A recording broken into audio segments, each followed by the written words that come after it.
opening. What do you think about that as an opening? So we thought, let's wake people up a bit. Welcome in Antwerp at the Windows App Day. It's the first time we do like a Windows App Day. Not the first time we do an event, of course, but the first time we do a Windows App Day because we felt the need to show and to teach a number of people all the different angles of the Microsoft platform and how you can build all the different pieces on that Microsoft platform. It's going to be hopefully an exciting day for all of you, so that's why we started with some exciting music. And it's hopefully going to be an exciting introduction. The first piece of this morning is roughly going to be an hour and a half. And it's going to be hosted by Katrien, that's not me. So it's going to be hosted by Katrien and myself. And we're going to run you through that in that hour and a half with a number of guests on stage to quite some of the showcases of things we have been seeing in the market and appearing in the market over the last couple of months. We choose to do the introduction in sort of a little bit different setup than the normal static PowerPoint. So that's why we started with some energy. And the people dancing were not us, just to make sure you know that. So who is us and who's Katrien and myself? We work for Microsoft, both Microsoft Belgium. We work for a team which is called the Developer and Platform Group, which is the team that's putting those technologies, the vibes around apps, Windows 8, the cloud into the market, and helping customers and partners as yourself being successful with that. And the 100, that's the score on social media that Katrien and myself have together added. Katrien is like 10 points higher than myself. So you can try to find us on Twitter. For Katrien, that's going to be a lot easier than for myself, but her points are like 10 higher than myself. Please follow us on Twitter, look at the website. If you want and need information afterwards, feel free at just contacting us. It's going to be very easy to find us on internet. Just mail us or give us a call or whatever, or get in touch via Twitter after the sessions if you want to get more information, because that's what we want, like the interaction with you as an audience. Today that's a little bit more difficult because we're going to be with more than 200 today, but of course afterwards feel free to get in touch and to connect to us. So first of all, like a little bit of an overview of who we are, where we're coming from, what the different audiences are. This is an easy one. There's 7 billion people, 7 billion people world population. And I checked last night, there's like a great counter that shows you like every minute how many new birds there are and how fast this is growing. And it's pretty fast growing, large population. If we look at that large population and we see how many people there are working in IT and IT related roles, and I mean with that, people building web, people working in interactive agencies, people actually doing stuff with technology, ending up in applications in IT. That's worldwide 21 million people that we call like IT professionals that fall under that brand. For Belgium, it's a little bit less. For Belgium, that's roughly 150,000 people, but still a large number. So roughly 150,000 people in our large industry that earn their bread and butter by building applications, building websites, maintaining them, but also doing the entire IT infrastructure behind it. If you look at those 150,000 on a worldwide level, there are 9 billion people that are actually building things like applications, apps, websites, and all that stuff. In Belgium, the Belgian numbers is roughly 35,000 people doing that. So it's still a pretty large number. Of course, when we look at who the people are that are working with those latest technologies, people working with the newer stuff, you'll see that half of those 35,000, roughly 17, 18,000, are mainly working on older technologies. The nice word for that is legacy. So working on older technologies. Someone predicted a long time ago that the mainframe was dead. That person was wrong. The mainframe is still there, and you see that quite a lot of people are still working on those older technologies. You look at the new technologies, you see that there's quite a large crowd working on that, and that's growing. And that also the professions are changing there, and that what those people are doing, that the professions they're having, is changing. Something like the beast of a web developer or an interactive designer is a completely different job than from someone who keeps his local cloud in the air, who does the IT infrastructure behind a massive web environment. So you see that over time, the different roles inside this profession of people, like keeping applications in the air, has started changing and is still changing. We believe that with like mobility, the changes in form factors and all that also those professions will further change and will further evolve over the next couple of years. So, super geek, there are some in the room, but of course we know that next to these super IT geeks, there's quite a lot of other people in the room too. I know that some of the speakers are going to do polls and asking who are you and showing hands, so I'm not going to do that, I'm not going to take that thunder from them. The change in our industry, and if you see how the IT and the interaction with computer has changed over the last 30 years, that's really amazing. I'm old enough, I'm grey, a bit bald. I had the luck to work the last couple of years of the paper card with the holes in there. That I was still in school, but then after that, you've seen a very fast evolution of going from massive computers to actually what you see all the different form factors you have today. But this form factor is still very, very, very new. The older people, like 25-ish, 30 in the room, the older people probably recognize or remember their first big phone. Big phone. This was 10 years ago. And now you have a mini personal computer in your pocket, which you can also use as a phone.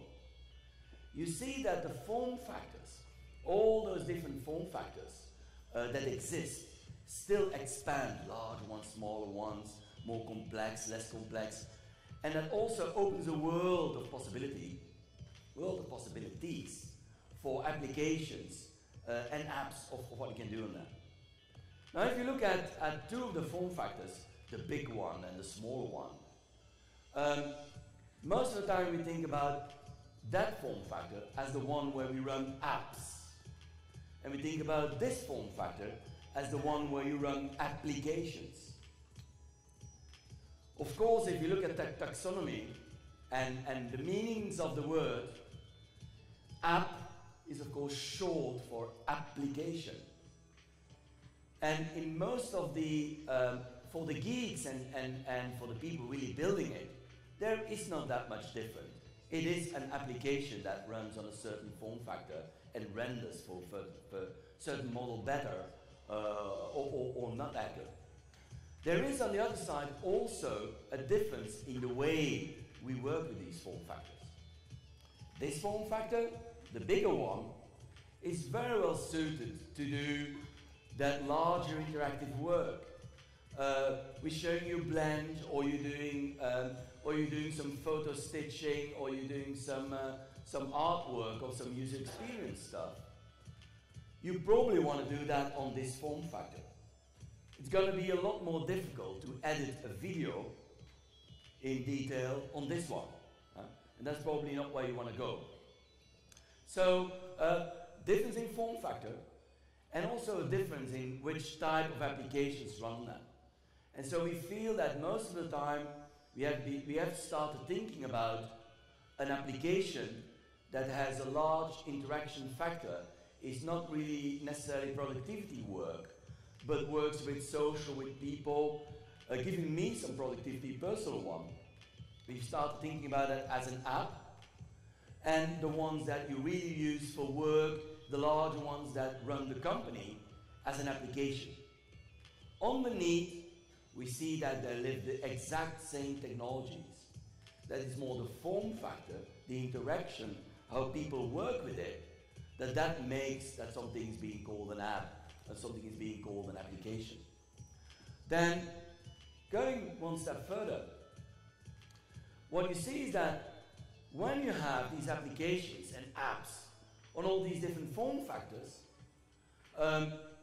we start to see that people just don't stick to just one. You have, I have this beautiful wide Nokia that almost nobody has.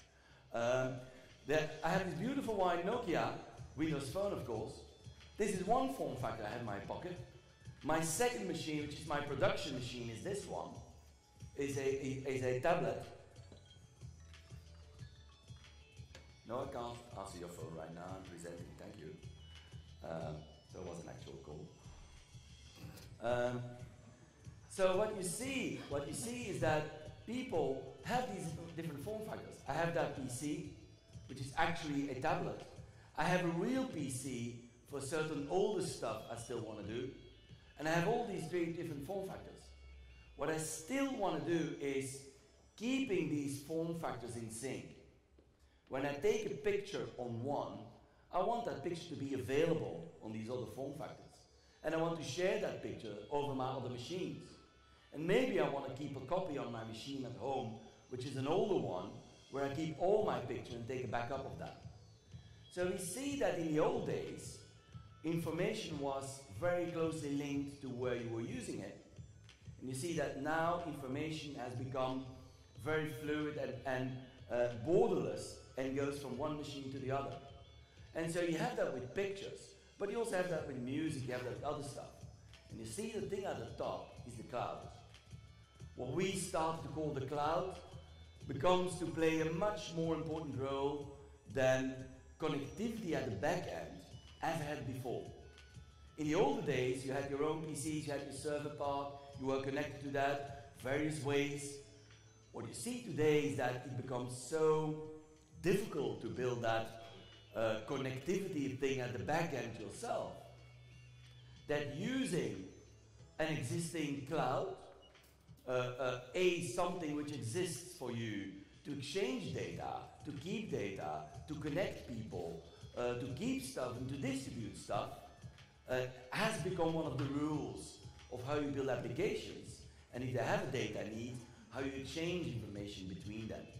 And that's how these different form factors connect equally to the cloud. Also for distributing information, in this case music, distributing your own music to different devices, or buying music, or using music, and having it distributed over the different devices is something which will come from the cloud. The choice Microsoft has made is, when you look at these different devices, how they interact, is to evolve from different form factors, very often with different operating systems, to one very similar looking environment across all these devices. And you notice, of course, that that's sort of a Windows look and feel without the numbers stitched to it, but that's the vision we have, that across all these devices that we want to support, we want to have that same look and feel from a look and feel UX perspective, but also from a application perspective of how we build that. We started moving there roughly 3-4 years ago, and we started with web, and then we've seen the evolution towards phone and phone apps and applications. And I must say, we've been, we like the Belgian team, we're pretty proud of what happened over the last 18 months, moving now to Windows 8, but also Windows Phone, and seeing how quite some of the tier 1 and very, very very widespread of the market, you see a lot of people interested in building applications for those new platforms. These are just an examples. I picked examples mostly of people and companies not presenting later today. So you'll see a lot more later today in sessions. But these are just a couple of examples. And if you think back at those slides, where you have different form factors, devices connected to a cloud, and you think about some of these, like VRT, M&M radio, is one of course that works like that, which is connected on a device, and where you can play that other device and on others.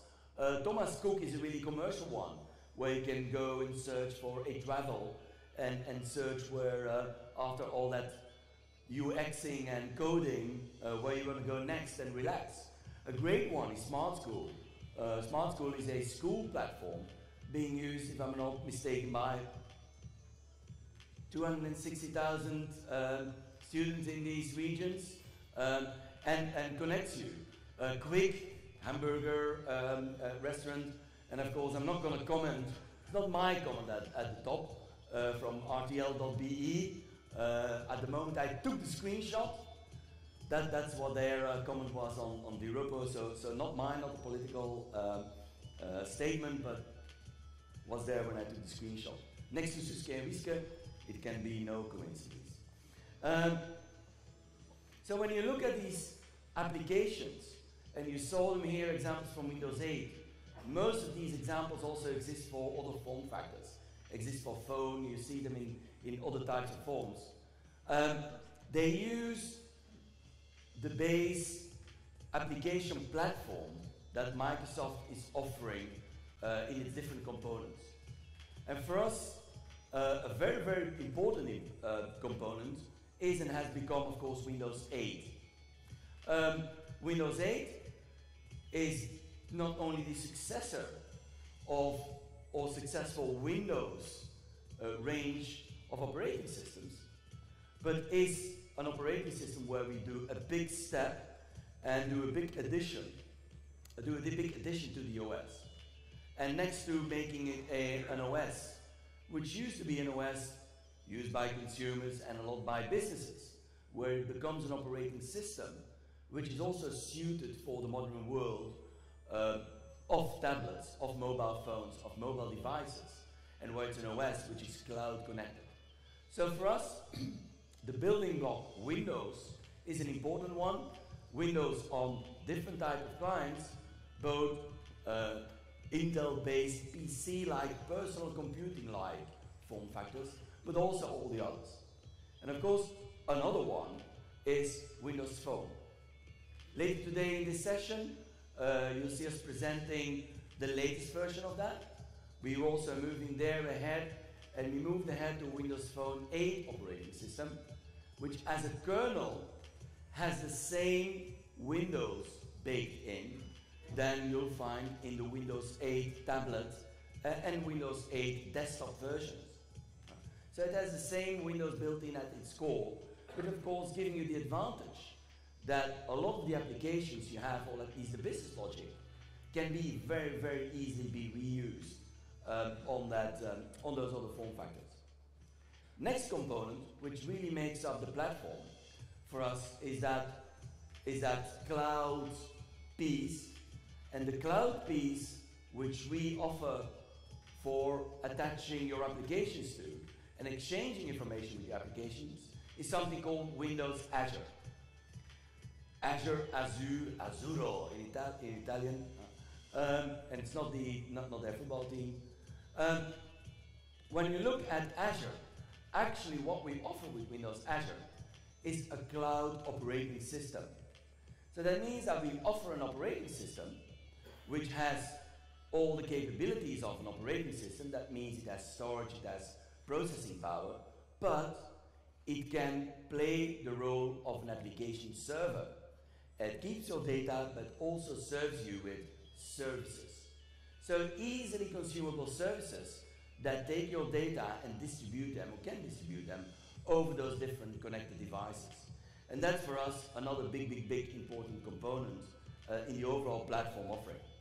And then the great thing is, to build applications on all those different form factors, we've chosen to have one unified environment to do that with.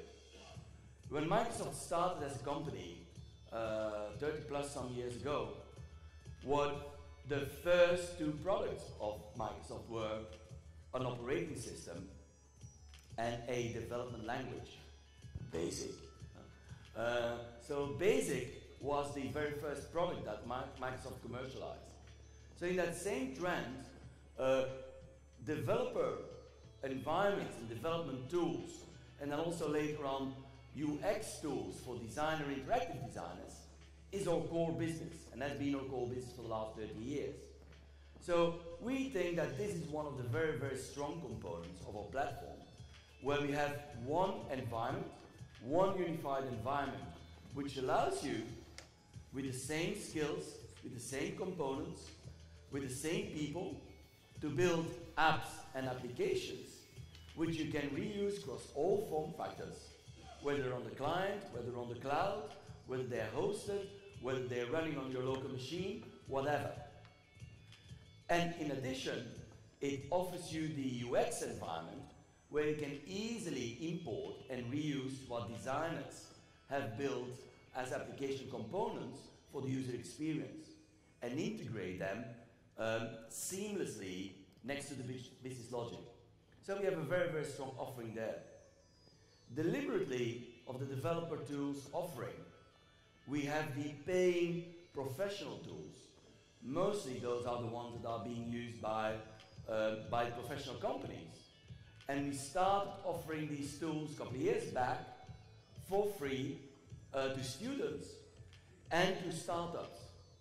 And in addition, you see that there is, when you want to start building as a non-pro yet, for phone and for Windows 8, that you just download the Express versions, which are the free tools, where you can start building with it. And most of the time, for an individual developer, that's going to be enough to start with.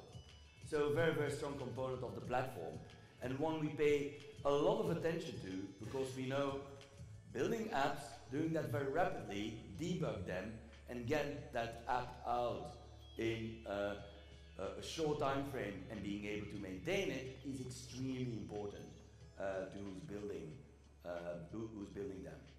And then two fun components. You see that next to the application platform, we started adding other things. We started adding other things that make it very, very interesting for people to play with and to use. To play with and to work with. Kinect is such an example. Kinect is the camera on top and the software that comes with it. When we first started with that, with Kinect, the camera, and the software with it, and we calculated what it was going to cost to bring that to market to enterprises, we found out that the device would got a price tag of a couple of €1,000 per device. So for Kinect, that's one of the directions where we chose to bring Kinect first to the gaming environment, to Xbox. And because we did that, and because the way we did it, we were able to offer that in a Play Shop for €150. You have like a high top-notch device.